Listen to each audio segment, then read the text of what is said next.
Also, in the sense that they have more, we say, wanting from the teachers. They want to know more many things. As far as the schools are concerned, they have limited options, and the students they have not that much high IQ or IQ in the sense that their sphere of, you may say, that learning is also very limited. Generally, when we talk about the sciences, we talk about three systems. Now, the first system is open system, second one is the closed system, and third one is the isolated system. Now, all these systems they operate under certain fixed parameters. Now, let me tell you, let me not tell you, but share with you that when being a science teacher or science student, when I say open system means that you have direct interaction with the one-to-one interaction with the students. Means students, you will directly deliver the things to the students, they will directly interact with you, and that way their problems will be resolved. But as far as the second system is concerned, closed system is concerned, you have certain limitations.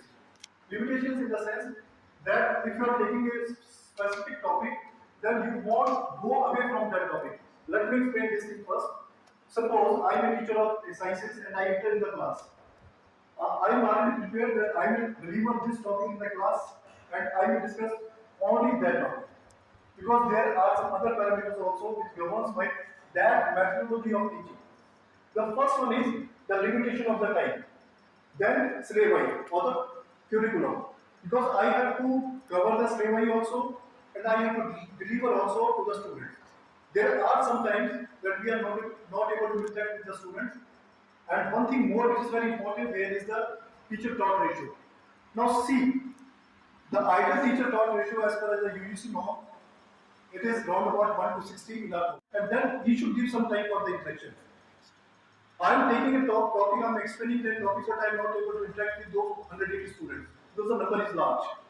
And I have some limitations that I have to clear the things within 1 hour, 30 minutes, 40 minutes, 60 minutes, and that is there.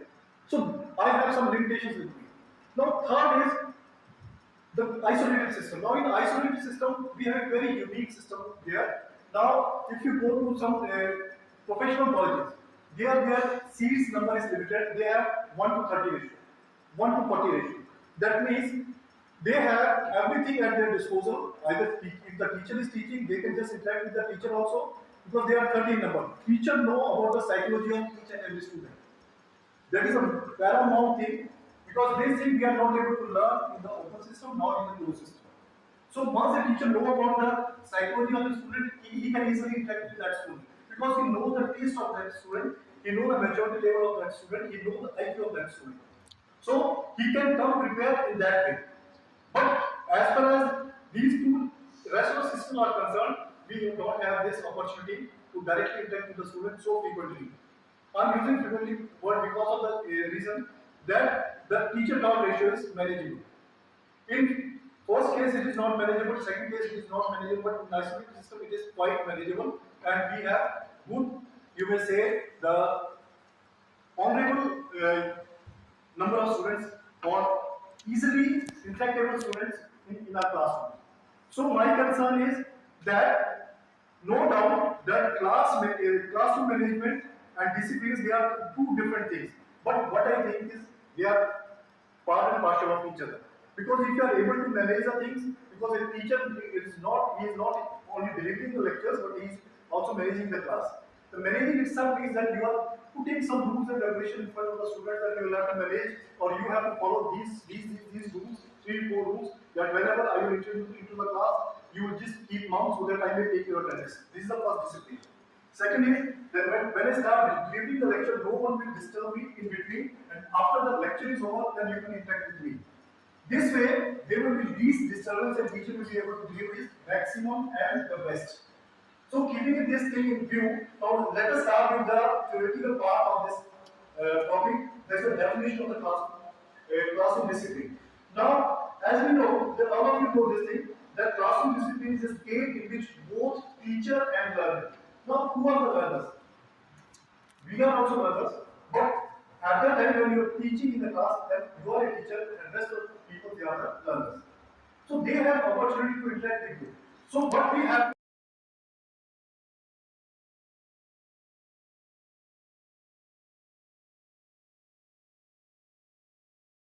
very method. He should involve a specific type of methodology so that he may be able to involve all the stakeholders. Now, stakeholder doesn't mean that only the students. Now, see, a school or a college is run not only by the students and teachers, but administration is also there. Management part is also there. So he has to see all these things. Next, if we see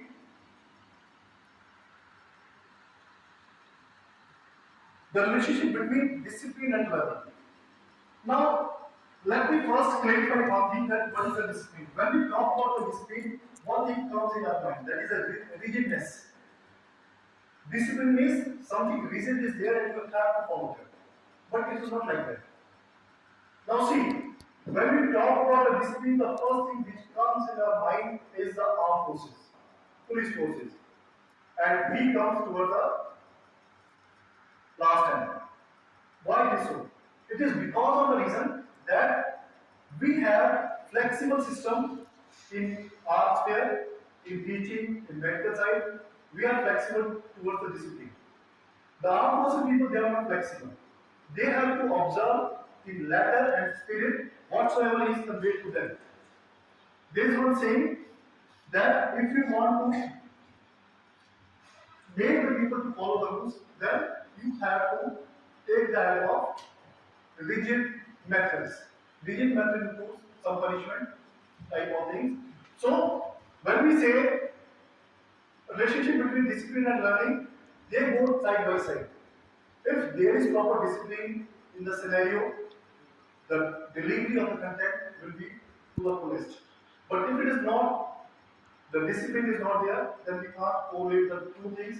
There will be disturbance. Now, disturbance may be due to the ill health of the learners, no, you may say the content acceptance by the students. Then third one is the method of teacher. It is not appealing to the students. It may be also there.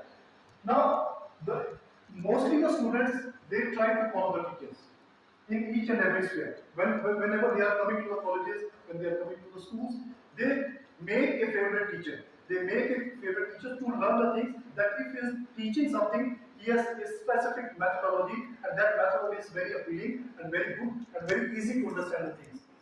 Now, discipline is a type of symmetry. When the things are symmetrical, then it is easy to learn the things. When the things are not symmetrical, the process becomes a bit typical. Now, हम science के अंदर एक symmetry की बात करते हैं. मैं symmetry को थोड़ा सा आपको अक्षर शेयर करना चाहूँगा. आप क्या तो इससे अच्छी चीज़ इसके बारे में बोल सकें. सिमिट्री के बारे में ये बोला जाता है कि सिमिट्री, अब आप में से जो साइंस के टीचर्स हैं आपको जानते होंगे कि हम लोग किसी भी चीज़ को डिफाइन करने के लिए तीन कोऑर्डिनेट्स की यूज करते हैं, x, y, z. उससे हम क्या करते हैं, किसी भी चीज़ को स्पेसिफाई अगर हमें आइडेंटिफाई करना है कि कहाँ पर प्रेजेंट है, हम क्या करते हैं, तीन कोऑर्डिनेट बना लेते हैं, x coordinate, y coordinate, z coordinate, और उससे हम आइडेंटिफाई करने की कोशिश करते हैं कि कहाँ पर ये चीज़ प्रेजेंट हो सकती है. तो उससे उसकी सिमेट्री के बारे में भी काफी हद हमें आइडेंटिफाई करना है. सिमेट्री प्रॉपर होगी तो वो चीज ज्यादा स्टेबल होगी. उसी तरह से डिसिप्लिन जिस सिस्टम में ज्यादा होगा वो सिस्टम ज्यादा फ्रूटफुल होगा, उसमें सक्सेस रेट जो होगा काफी हाई होगा, लर्नर्स का भी और टीचर्स का. अब हमारे सिस्टम के अंदर जहां भी हम देखते हैं तो हम लोग क्या करते हैं, हम लोग डायरेक्शन पार्ट पे चले जाते हैं.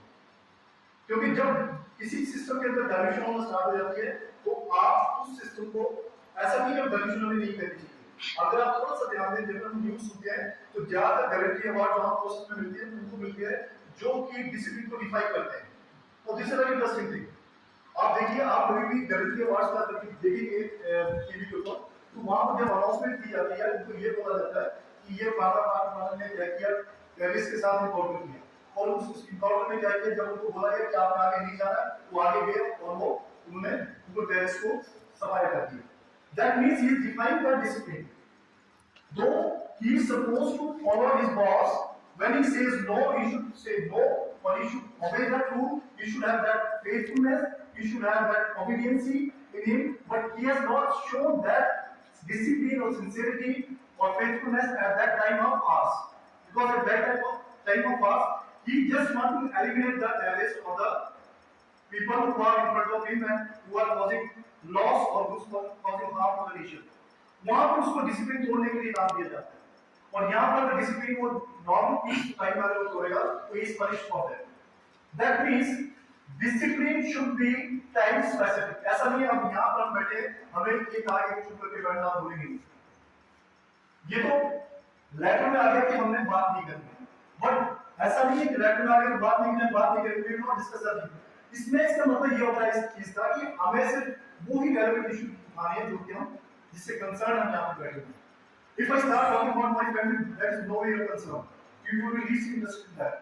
Because you are not concerned with me or with my family. You are only concerned with the things which are to be delivered here, which are being delivered here. That is more important for you and me also. So, this discipline factor is all you will find everywhere. Right from the nature, if you just break the rule of the nature or discipline of the nature, we may have to face a lot of calamities. Why we are facing floods? Why we are facing hurricanes? Why we are facing earthquakes? It is only due to when we are deviating from the discipline of the nature, because nature and discipline then part and parcel of each other. So wherever there is breakage or there is violation of the rules, or rules means discipline, the problem is going to be there. So as far as the classrooms are concerned, we again here see in my next slide. Now see here, this is it seems very clear that in a disciplined classroom it is easier. Now classroom doesn't mean that only students here. It may be elders. It may be a group of ladies. It may be a group of gents only. They are learners if they are learning something from anyone. So what is there is, it seems very clear that in a disciplined classroom it is easier to activate students. Now activate students means activate learners. If a group is sitting here, I can easily activate this group. Irrespective of the number, irrespective of the maturity level, IQ level of the people. Because when I am coming here, I am coming prepared to face the crowd, to face the people to whom I have to activate. Activate doesn't mean that I need to earn some type of drinks to them. I will only share the ideas, and those ideas will activate them. Listen to me at least. And then, in the way that teachers want, and that time will be going to spend on task rather than on organizational problem or disruptive behavior. This is the theme of this talk. So please, if you have any query, you are free to ask.